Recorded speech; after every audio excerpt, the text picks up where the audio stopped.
In the sleek, glass-walled offices of Sterling Enterprises in Chicago, Sarah Bennett had spent 4 years pouring her soul into her work. At 38, she was the backbone of the operations department, transforming a team of 10 into a powerhouse of 55. Late nights, missed anniversaries, and endless weekends, she'd sacrificed it all, believing in the promise of a promotion to regional director. Her father-in-law, Victor Sterling, the company's charismatic CEO, had assured her months ago, "Sarah, you've earned this. It's just a matter of time." But time betrayed her. The announcement came on a crisp autumn afternoon in the company's conference room, where polished mahogany tables reflected the Chicago skyline. Victor raised a glass of champagne, his voice booming with pride. "I'm thrilled to introduce our new regional director, my niece, Chloe Harper." The room erupted in applause. But Sarah's world froze. Chloe, 26, fresh from an Ivy League MBA and barely 2 months at the company, was now her boss. Sarah's hands stayed glued to her lap, her forced smile a mask for the storm inside. 4 years of 70-hour weeks, of building client trust, of turning chaos into order, all for nothing. Victor's eyes flicked to hers, a fleeting shadow of guilt crossing his face before he looked away. "Sarah's been an incredible mentor to Chloe already," he continued, his tone dripping with condescension. "I'm confident she'll keep guiding our new director with her expertise." The word guidance burned like acid. 4 years of loyalty, and she was reduced to a stepping stone for someone who hadn't earned it. Back in her office, Sarah stared at the wall where her 3 Employee of the Year plaques hung, shiny, meaningless trophies of her devotion. Her phone buzzed with a text from her husband. "Michael, how'd it go? Director title official yet?" Her fingers hovered over the screen before she typed, "We'll talk tonight." She couldn't bear to tell him his father had just shattered her dreams. That evening, in their cozy Lincoln Park apartment, Sarah poured out the truth over a glass of wine. The champagne toast, Victor's casual dismissal of her years of work, the expectation that she'd train Chloe to take her place. Michael's jaw clenched, his knuckles white around his glass. "He actually said you're secure here. So you don't need the promotion?" His voice was low, dangerous. "Word for word," Sarah replied. Michael stood, ready to call his father. But Sarah grabbed his wrist. "This is my fight, Michael." The next morning, Sarah walked into Sterling Enterprises with a smile plastered on her face, her heart heavy but her resolve unbroken. Chloe bounced into her office at 9 a.m., clutching a leather-bound planner, her enthusiasm grating. "Sarah, I'm so excited to learn from you. Uncle Victor says you know this department inside out." Sarah gestured to the chair across her desk. "Let's start with the Grayson account. They're our biggest client, 20 years with us.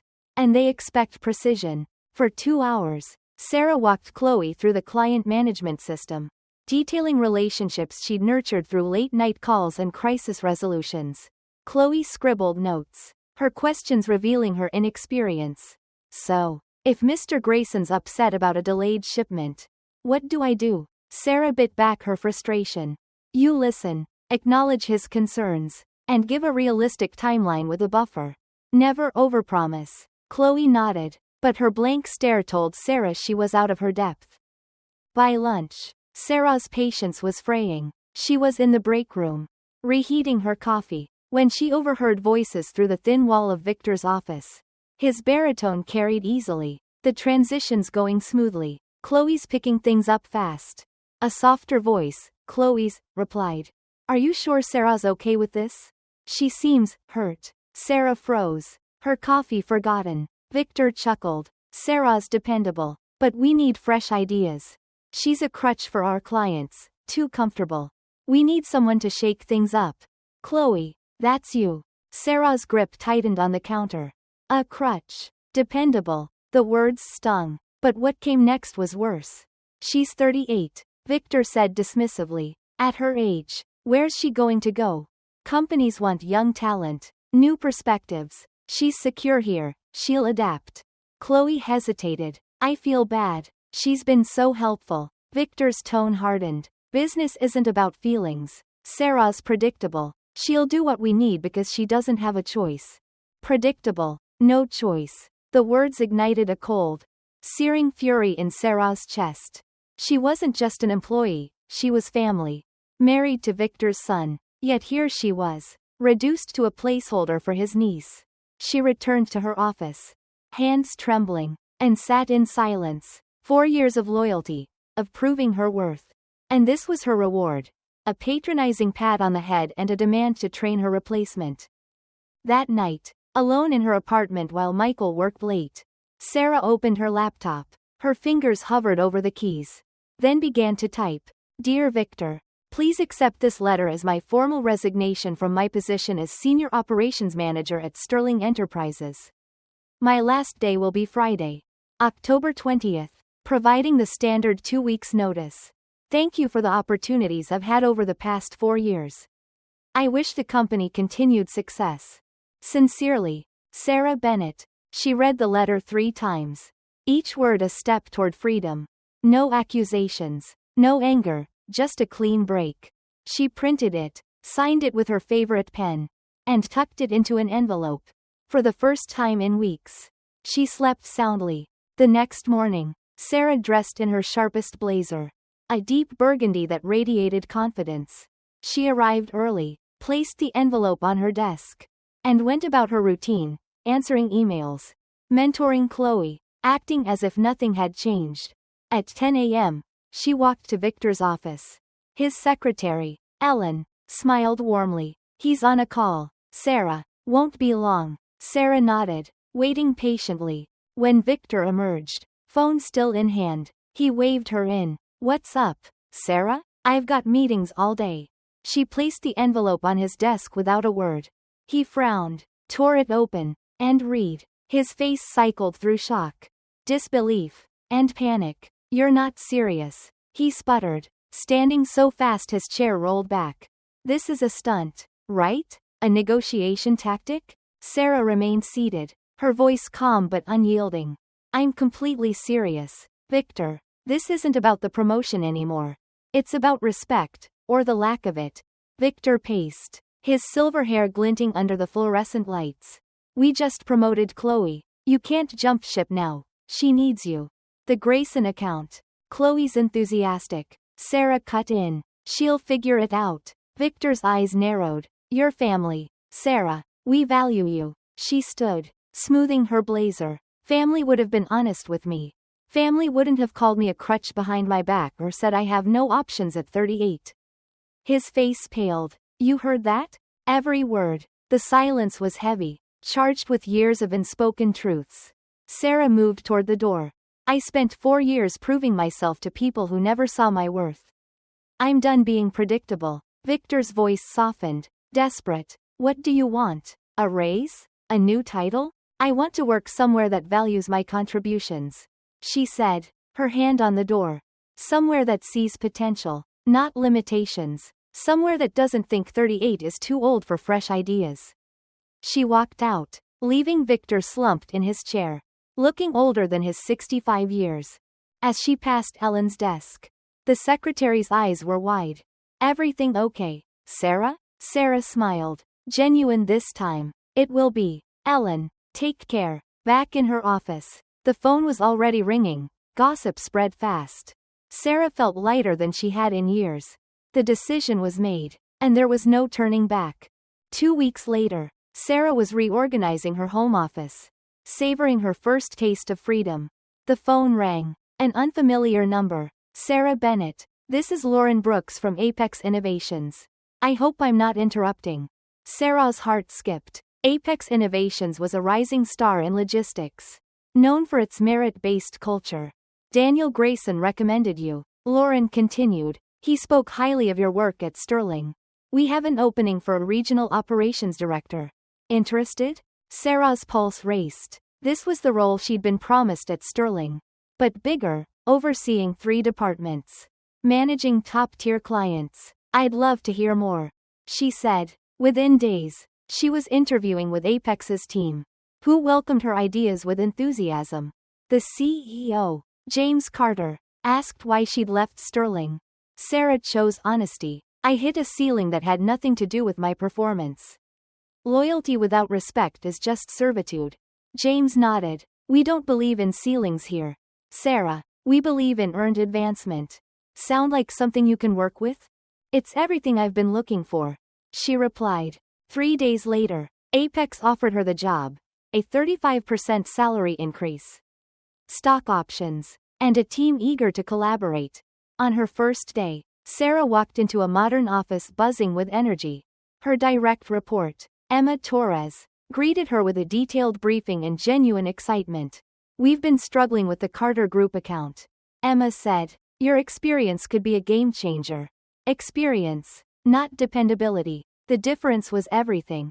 Within a month, Sarah was leading strategy sessions, restructuring client protocols, and retaining the Carter Group with a 50% contract expansion.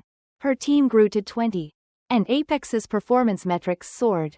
Every day, she felt valued, not tolerated, but truly seen. Meanwhile, whispers from Sterling Enterprises reached her. At a networking event, a former client, Rachel Evans, pulled her aside. Things are messy since you left, Sarah. Our new contact takes weeks to respond. Then Daniel Grayson called. We're ending our contract with Sterling, he said. Chloe missed our last 2 calls and couldn't answer basic questions. It's not the same without you. Sarah's heart sank, not for Victor, but for her former colleagues facing layoffs. The final chapter came 6 months later. At Sterling's annual awards dinner, Sarah attended, not out of nostalgia, but to see who she'd become. In a sapphire blue dress, she walked into the grand ballroom with Lauren Brooks by her side. Victor, looking worn, took the stage. This year, we've learned hard lessons about leadership and recognizing talent, he said, his eyes finding Sarah's. Then, a shock. Our Excellence in Leadership Award goes to Sarah Bennett, whose impact still shapes us. The room clapped as Sarah walked to the stage. Her heart pounding, she took the microphone, looking out at familiar faces. Thank you, she began. Sterling taught me about business, relationships, and knowing your worth. Loyalty matters, but only when it's mutual. Hard work counts, but only when it's valued. Sometimes, the best thing you can do is walk away from what no longer serves you.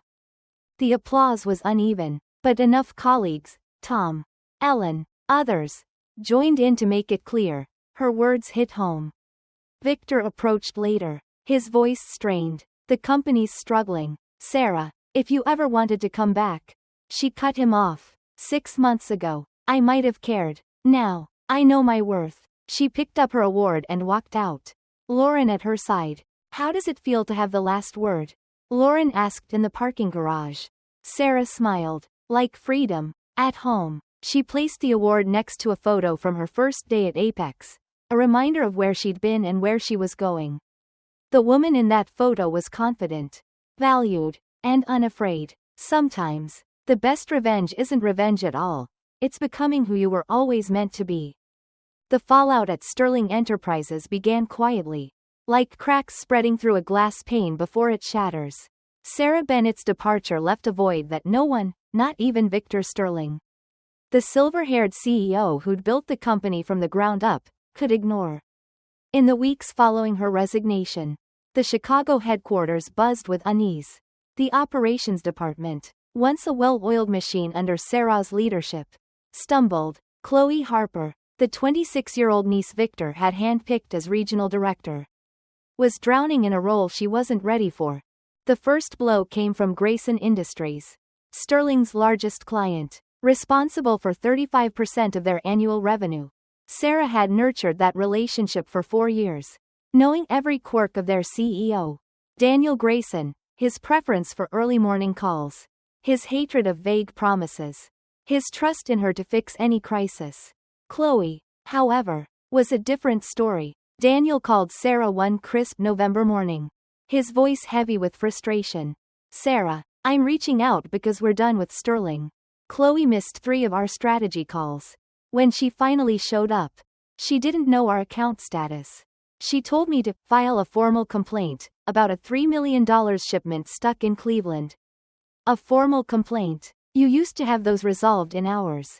Sarah leaned back in her chair at Apex Innovations, her new home. where glass walls and open collaboration spaces felt like a different world.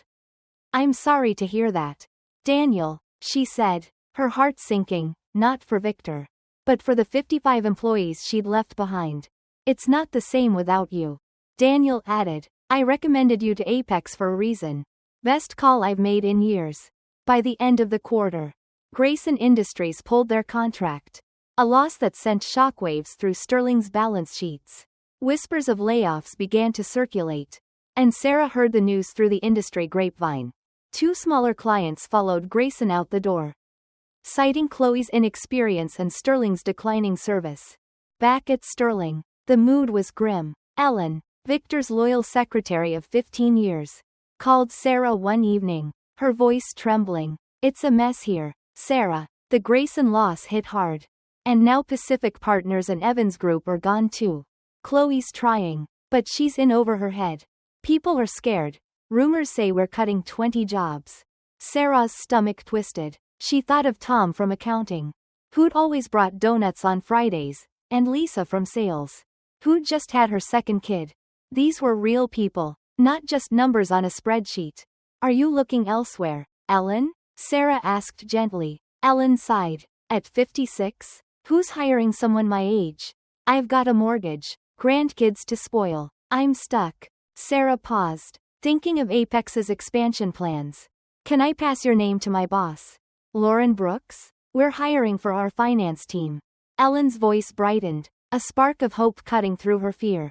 You'd do that, Sarah? After everything? Sarah smiled. You're good at what you do, Ellen. That's what matters. As Sterling crumbled, Sarah thrived at Apex Innovations. Her first month as regional operations director had been a whirlwind of strategy meetings, client wins, and team building. She'd saved the Carter Group account with a 3-hour meeting that turned their frustration into a 50% contract expansion. Her team grew to 22. And Apex's CEO, James Carter, started inviting her to executive sessions. You've been doing this for 4 years at Sterling, and they never made you director? He asked after one meeting. Incredulous, Sarah laughed. They thought I was too predictable for leadership. James shook his head. Their loss, our gain. Predictability in results is exactly what we want. But the past wasn't done with Sarah yet. 6 months after her resignation, an embossed invitation arrived at her Lincoln Park apartment. Victor Sterling requests your presence at the Sterling Enterprises annual awards dinner. Sarah turned the card over in her hands, her mind racing. Why would Victor invite her back?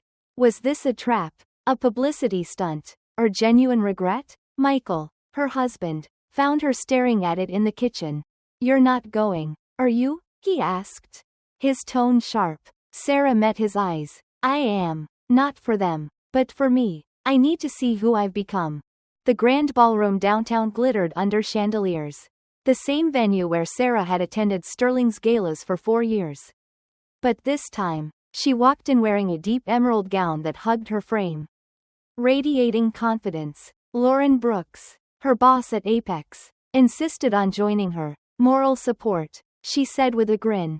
Though Sarah suspected she was curious about the company that had let her go. The cocktail hour was a minefield of awkward glances.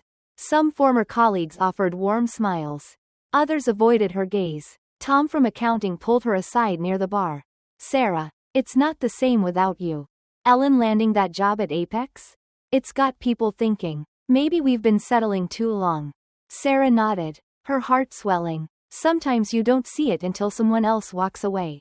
As the lights dimmed, Victor took the stage. He looked bolder, his silver hair thinner, his shoulders slightly hunched. This has been a challenging year for Sterling Enterprises.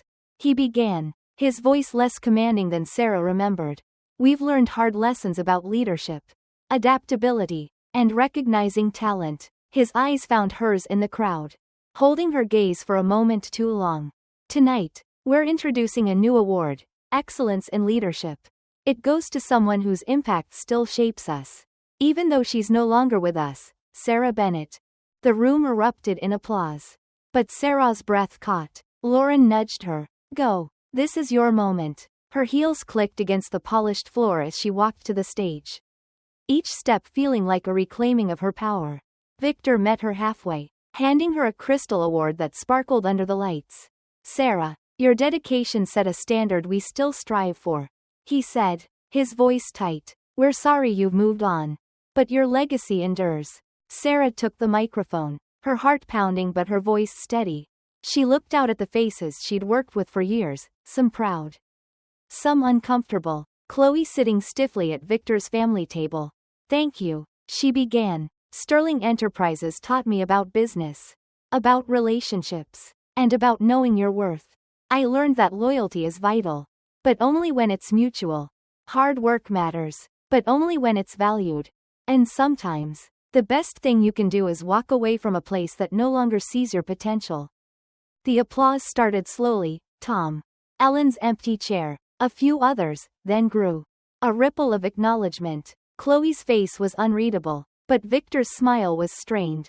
I'm grateful for my time here, Sarah continued, because it led me to a company that values merit over politics, where ideas are heard no matter who speaks them, and where potential has no age limit.